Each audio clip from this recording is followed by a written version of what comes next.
Whoa, hold on tight because this deep dive is going to be a wild one. Right. We're talking AI and robotics, and trust me, the future is closer than you think. Yeah, it's like everything's happening at warp speed. Every time I turn around, there's some new breakthrough. It's incredible to see, actually. So Microsoft is really shaking things up with its new AI agents for Microsoft 365, right? Yeah.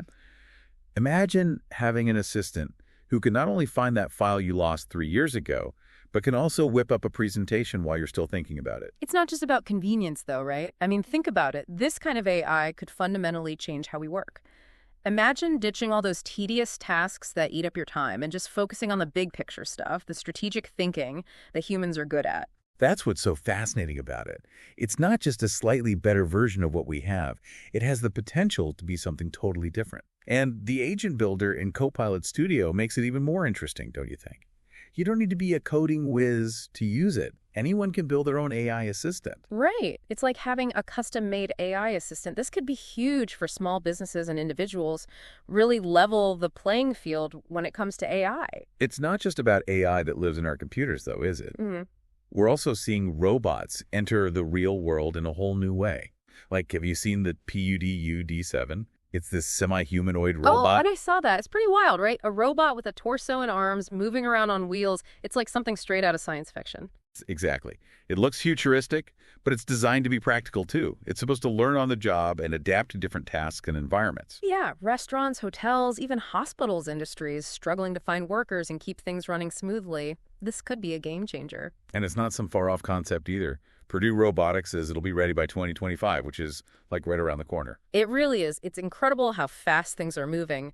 Speaking of moving fast, let's talk about Slack. Remember when it was just for goofing off and sending funny GIFs? Oh, I remember those days.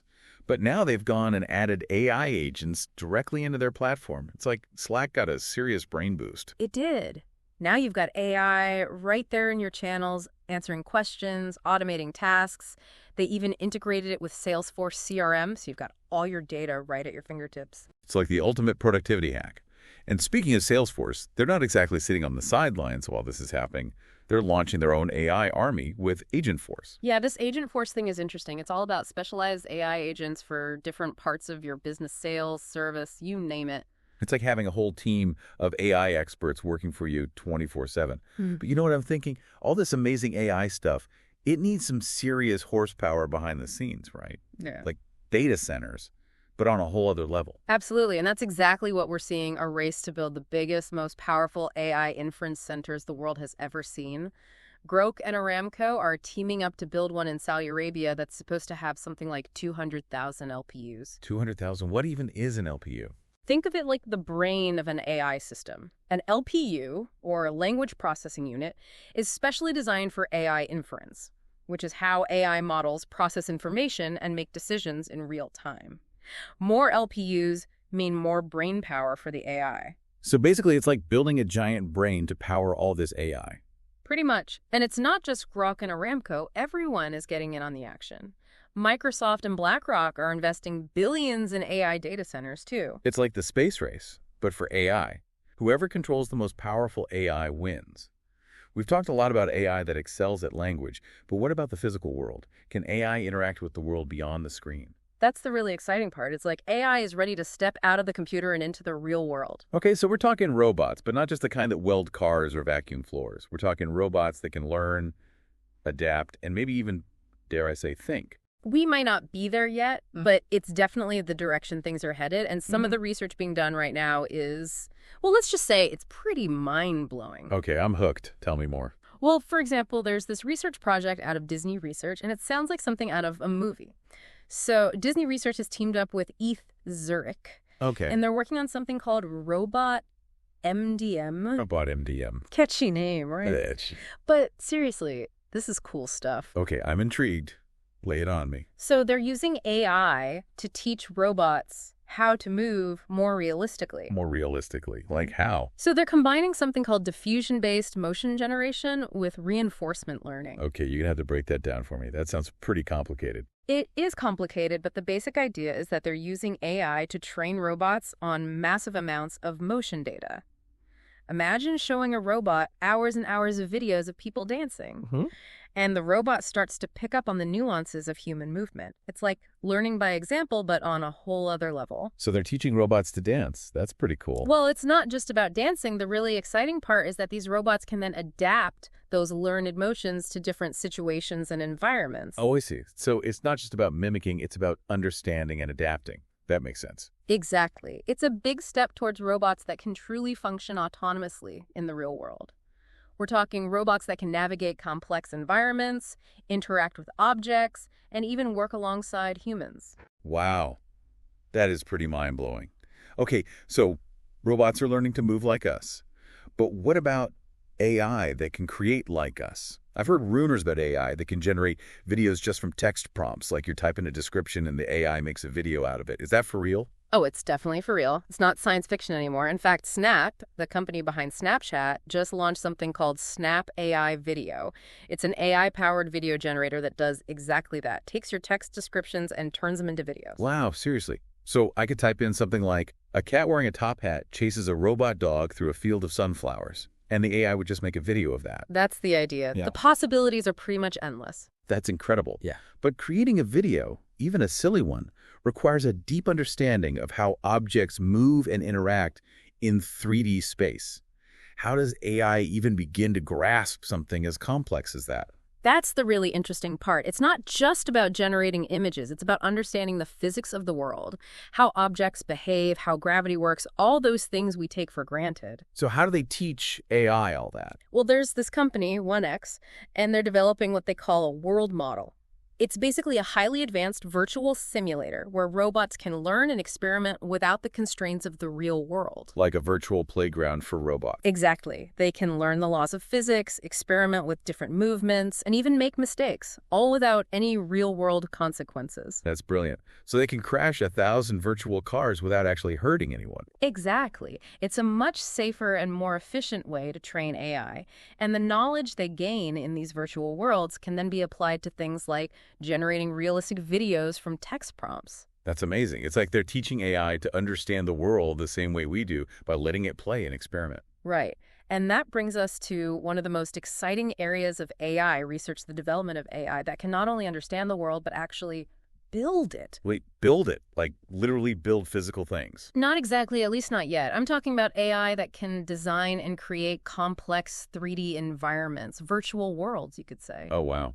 I see where you're going with this. So it's like taking the idea of AI-generated videos to a whole other level. Instead of just creating a short clip, it could design entire worlds, games, simulations, maybe even architectural plans. Exactly. And this is where someone like Fei-Fei comes in. She's a bit of a rock star in the AI world. I've heard her name. What's she working on? She just launched this company called World Labs, and they're entirely focused on developing AI that can understand and build 3D environments. Okay, while other companies are focused on AI that can write poems or code, she's building AI that can build worlds. It's a completely different way of thinking about AI. Exactly. And she's got some serious backing. They've already raised something like $230 million in funding. Wow. Someone clearly believes in this vision. But it's not just about building bigger, more powerful AI, right? I mean, what good is all this technology if it's only accessible to a select few? You're absolutely right. The accessibility of AI is crucial, and that's what makes what Alibaba just did so exciting. Okay, what did Alibaba do?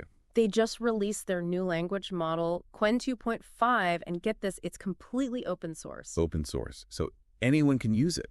Build on it. That's almost unheard of for cutting-edge AI like that. I know, right? It's a huge deal.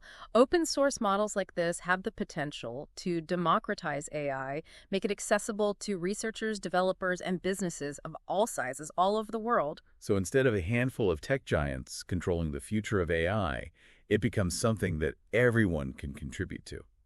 That's amazing. It's like the early days of the internet all over again. Exactly. And Qwen 2.5 is even more interesting because it's not just one model. They've released a whole suite of models, all open source, optimized for different tasks like coding, math, even creative writing. Wow. It feels like things are starting to shift. We're not just talking about AI as a tool anymore, but as a collaborative force that could potentially change everything. I think that's a great way to put it. It's an exciting time to be paying attention to all of this, that's for sure. It really is. We've gone from AI that can barely write a coherent sentence to AI that's creating videos, teaching robots to dance, and designing entire virtual worlds. It's incredible to think how far we've come in such a short time.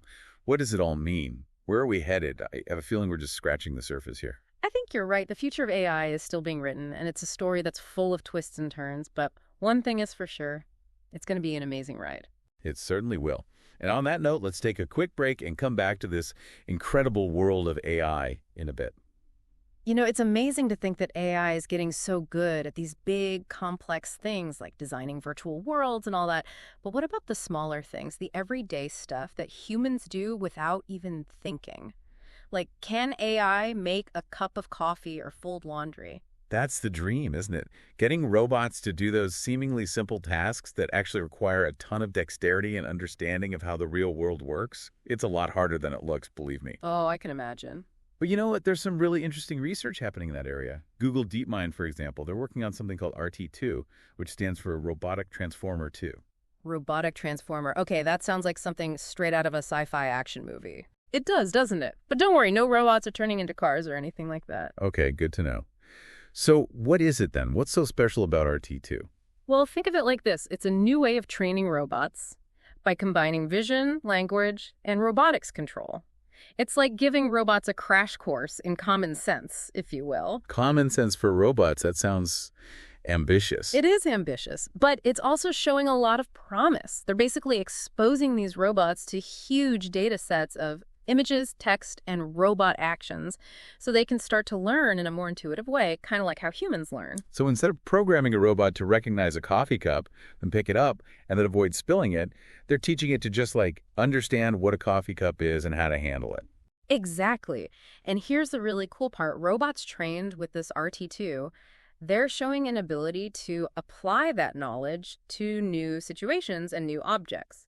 So if it learns to pick up a coffee cup, it might also be able to figure out how to pick up a stapler or a banana without having to be explicitly programmed for each new object. Whoa, okay, that's impressive. It's like they're actually learning, not just following instructions. Right. It's a whole different ballgame. And it could have huge implications for the future of robotics, especially when it comes to robots that can operate in real-world environments where things are unpredictable and constantly changing. That's exciting, but it's also a little bit, unnerving. I mean, if robots can learn to do all these things, what does that mean for humans and jobs? It's a valid concern, for sure. AI and robotics, they're definitely going to have a major impact on the job market. There's no doubt about that. Some jobs will become automated. There's no way around it. It's like that saying, it's not a question of if, but when. Exactly. But, it's not all doom and gloom. Some jobs will be transformed, requiring new skills and ways of working. And who knows, this whole AI revolution might even lead to entirely new industries and job categories that we can't even imagine yet. That's true. It's like trying to predict the internet back in the 80s. No one could have imagined what it would become. Precisely. So I think the key is to embrace the change, to be adaptable, and to never stop learning. Words to live by, for sure. Yeah. Well, we've covered a lot of ground today. AI assistants, robots, virtual worlds, open source models. It's a lot to take in. Is there one thing, one takeaway that really stood out to you from all of this? For me, it's the sheer speed and the scale of the innovation happening right now. It's not just incremental progress. It's like we're seeing these massive leaps forward, these fundamental shifts in what AI can do. It really feels like we're on the cusp of something big, something that could change everything. It's both exciting and a little bit terrifying all at the same time. I completely agree. But, it's a future that we're all creating together, whether we realize it or not. That's a powerful thought. And on that note, I think we've done our deep dive for the day. Indeed we have. But keep those questions coming, folks, because the conversation about AI is far from over. Until next time, happy exploring.